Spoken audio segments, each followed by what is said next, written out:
Shalom, Yasharallah. This your brother Dawudah, coming back at you with this here truth again. First and foremost, I want to give all praise unto Yahweh, Bahashim, Yahushai, Bahashim, Ruach HaKodesh. Double honors to the apostles and the elders of Great Millstone that taught us this truth and that rule well.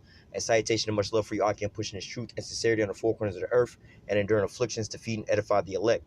So real quick, I want to jump to this here quick little news article dealing with the oil prices, all right? Or basically the amount of oil that we have on hand, all right? So real quick, is if you understand certain things, supply and demand. If you got a whole lot on hand, the price of it is going to go down, man. It's hard for these people to sell. And the reason why is because of the prices of the competitors are extremely low. So America can't, they can't operate. They need to have oil, I believe, around $25 a barrel for them to even open their doors and operate their facilities. All right. But if we're going to go through this here article real fast, it says U.S. crude prices record worst day ever with the storage facilities running out of space. All right, and them running out of space is because nobody's buying this American oil because it's more expensive than the competitors at the moment. U.S. oil prices crashed below $4 a barrel on Monday as the coronavirus pandemic cripples the global energy demand, sparking concerns that the storage facilities will soon be full. Now, real quick, go back because there's a this one here. This just came in. All right. Matter of fact, hey, we could just go through this here article. All right, it's going in the same thing.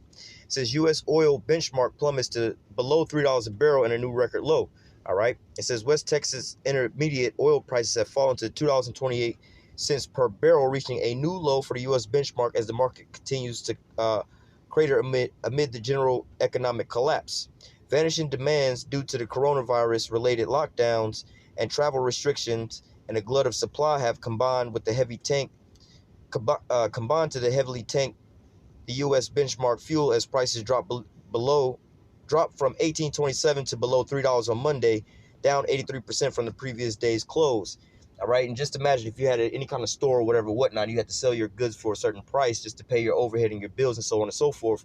And now you have so much of your product, that you can't really sell it at a certain price. It's pretty much, you'd be better off just throwing it out the window, at that point, and getting rid of it. All right. So it says as prices look poised to drop still further than record low, analysts noted it was positive for the future contracts to trade negative. All right, which going into these situations, man, this is basically the end all be all for Babylon, man. What you're looking at is the final moments, the final closing moments for Babylon is everything comes to a grind and halt, man. All right, everything is coming to a standstill right here in Babylon, man. All right, so let's grab a couple scriptures and we'll go ahead and close out. Like I said, I didn't want to make this too long. I'm just trying to take a little quick break. All right, it says Ecclesiastes chapter 12 and verse 1. Remember now thy creator in the days of thy youth, while the evil days come not, nor the years draw nigh, when thou shalt say, I have no pleasures in them. And this is also important for us to be seeking the Lord early before things get real, real bad, because these are just the beginning of sorrows, all right? This is just the beginning of all these things, all right? So real quick, let me jump over to that. This is Matthew 24 and 8. All right. Let me read 24 and 8. It says, all these are the beginning of sorrows. All right. Now let me pair that real quick to the book of Luke 21, which is going into the same thing.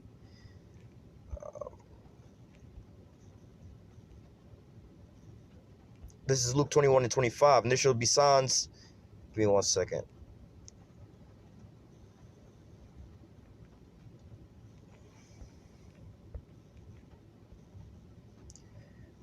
Give me 1 second.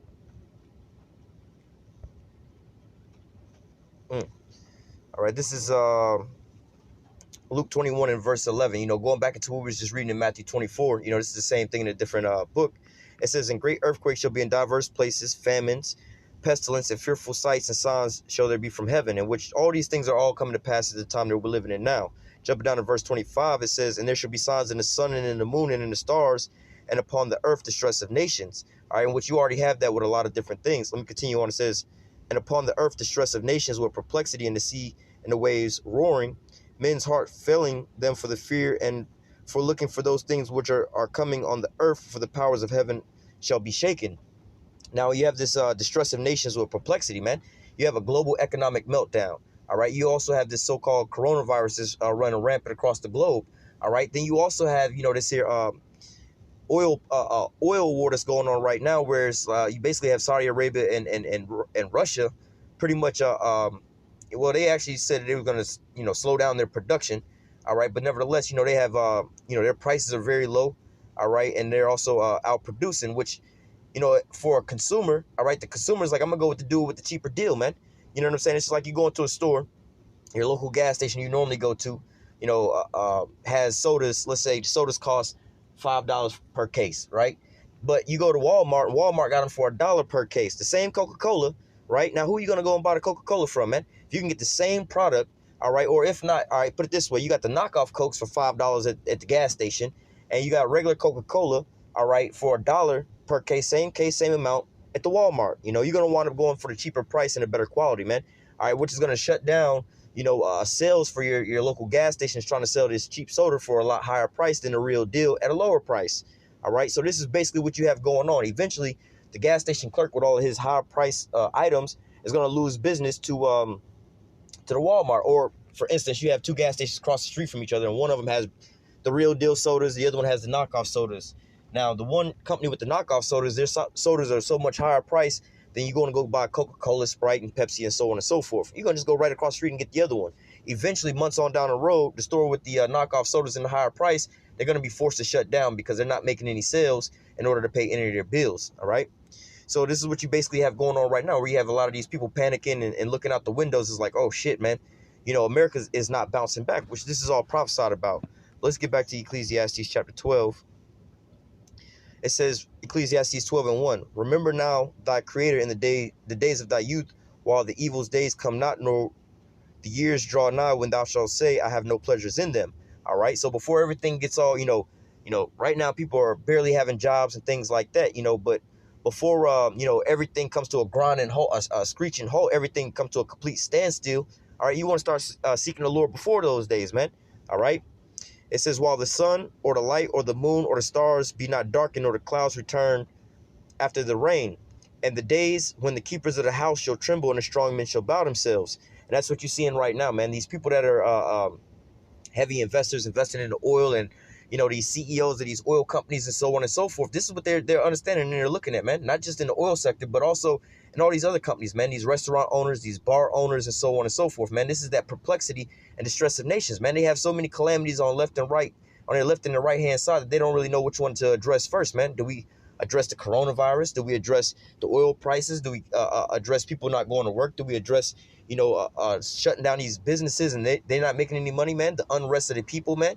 All right, which is all going to lead to what? Civil unrest or sedition among men, man. All right.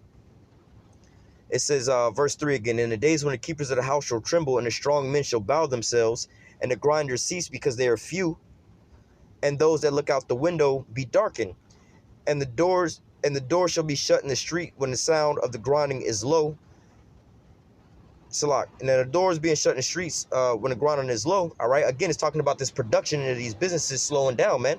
And that's what you're seeing, man. It pretty much came to a grinding halt, man. All right. When the doors shall be shut in the streets, and when the sound of the grinding is low. And hey, another thing, man. Look at all these businesses. The majority of these businesses are closed down, man. All right. And he shall rise up at the voice of the bird, and all the daughters of music shall be brought low.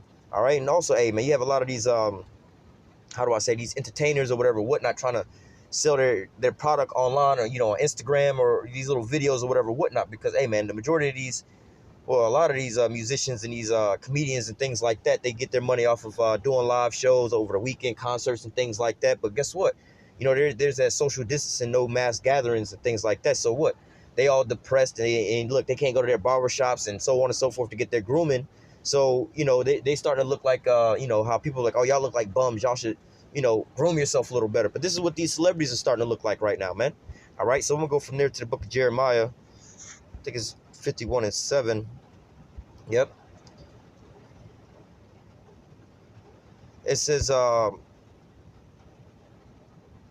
we'll just get to the point for time's sake. Jeremiah 51:7, it says, Babylon has been a golden cup in Yahweh's hand, that made all the earth drunken. The nations have drunken of her wine, therefore the nations are mad. And see, America was that golden city, man. America was the pinnacle of all these other nations, man. America was the one where all the other nations so-called took lead from. America was the so-called poster child of how to rule a nation, man. All right, but now it's becoming, moth-eaten, and the worms are starting to cover it, man. All right, it's becoming trodden down right now, man. All right, where you have these other nations that's able to sell their oil and make a profit, whereas America isn't.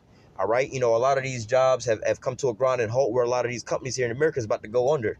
All right, America was already bankrupt, and then now they had to come up with this, what was it, $2 trillion or whatever, whatnot, and now they have more money on reserve, and they're already talking about cutting a bigger stimulus and even a third stimulus, man. All right, America, it was on life support, but now they're trying to resuscitate it right now. All right, but guess what? Just like Donald Trump ran for let's make America great again. All right, the Most High already prophesied about this here moment, man.